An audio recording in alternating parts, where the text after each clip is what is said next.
He took Pythagoreanism. He took Stoicism. He took logic and rhetoric. And he finished all of those in just no time. Now, his father became concerned because the younger Saul, or Paul, was talking too much of philosophy other than Hebrew theology. And his father said, this boy does not have any background in Hebrew theology. And so he suggests to him, I want to take you to Jerusalem and study theology of your forefathers. Paul says, I have no quarrel, I will go. Now,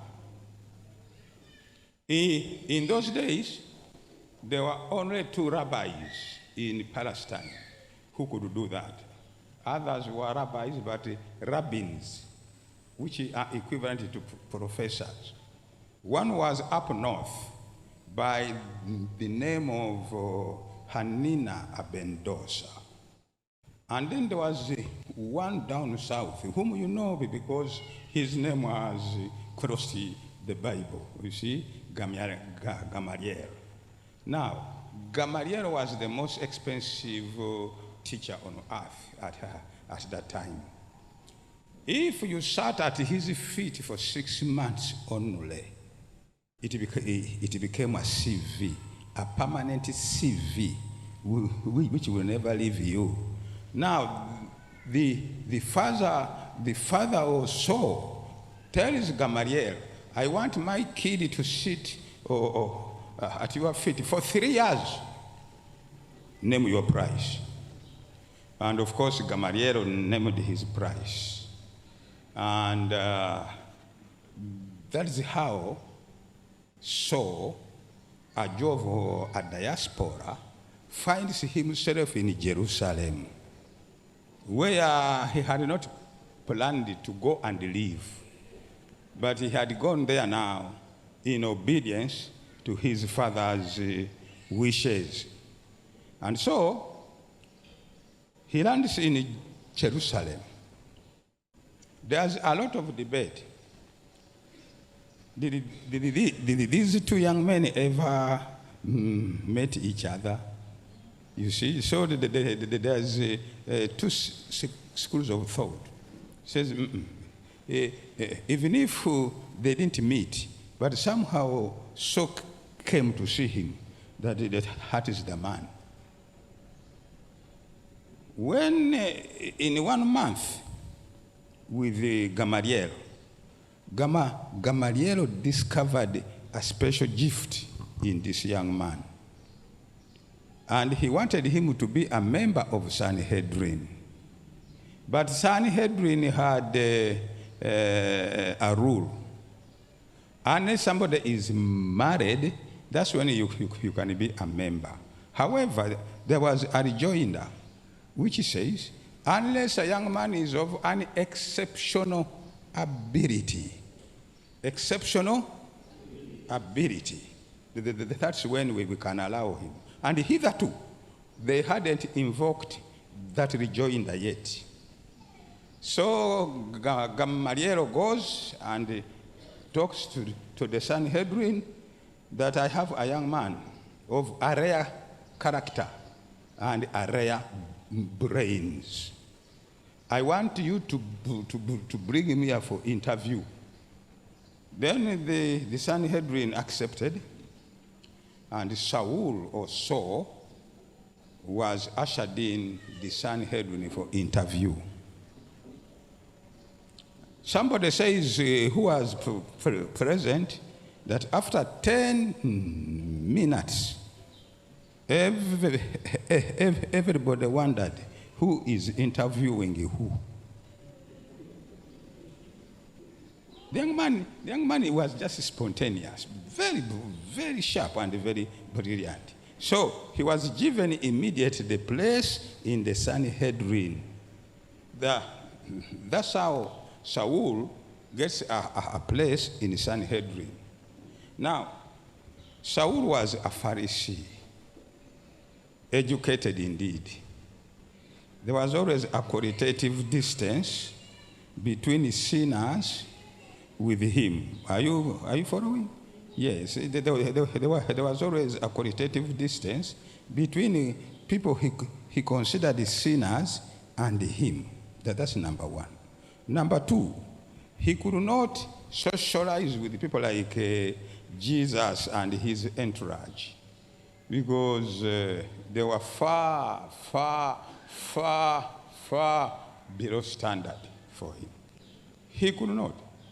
So there was that qualitative distance. Soon Saul was perturbed by what he hears this man is talking.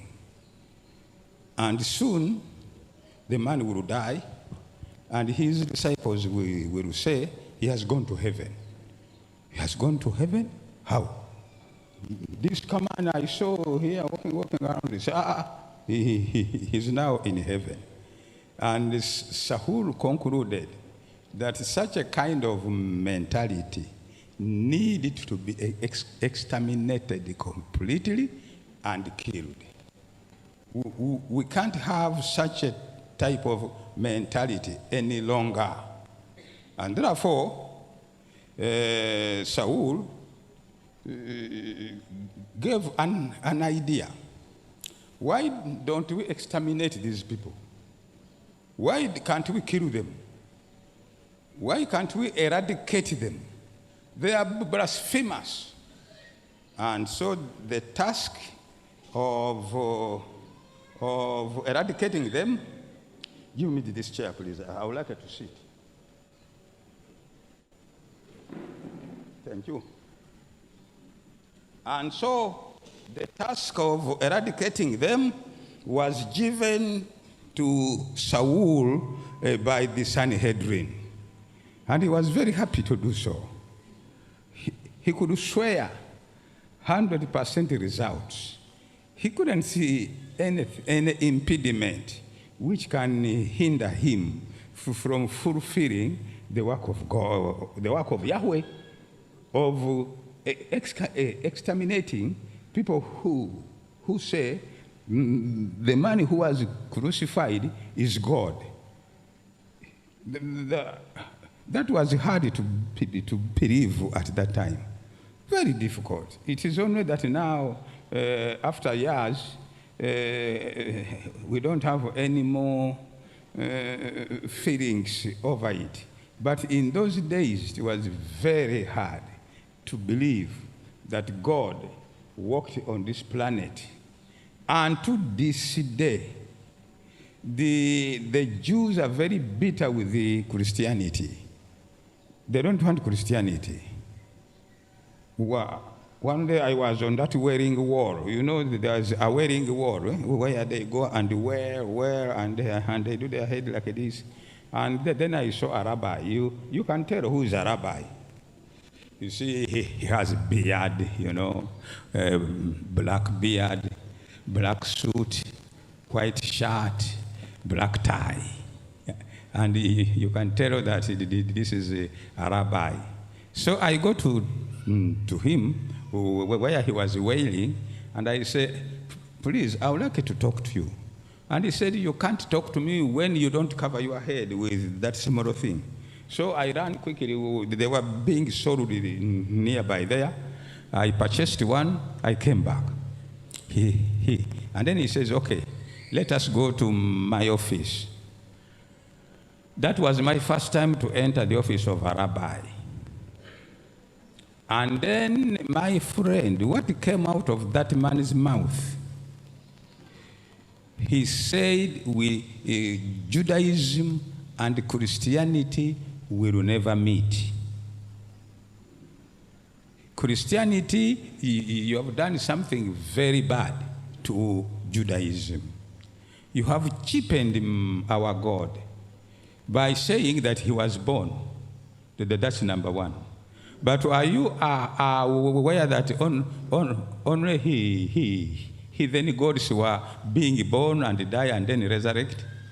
Are you aware of that, some of you? It is only heathen gods who could die, resurrect, and again die, and resurrect. And so the Jews can't see the story of the New Testament saying that Yahweh came and walked on this planet, and he ate our food. He lived like us. And human beings stripped him naked and beat him to death, and they hanged him on the cross. And he told me that is not a Jewish God. So Christianity, you have a God who is actually heathen, not ours. Don't mix your God with ours. And he was very annoyed indeed. And to this day, there's no dialogue between Christianity and Judaism because of that thing. But now, you can see why the argument is believe by faith, isn't it? Yes, that's where faith comes in. Now, we go back to Paul.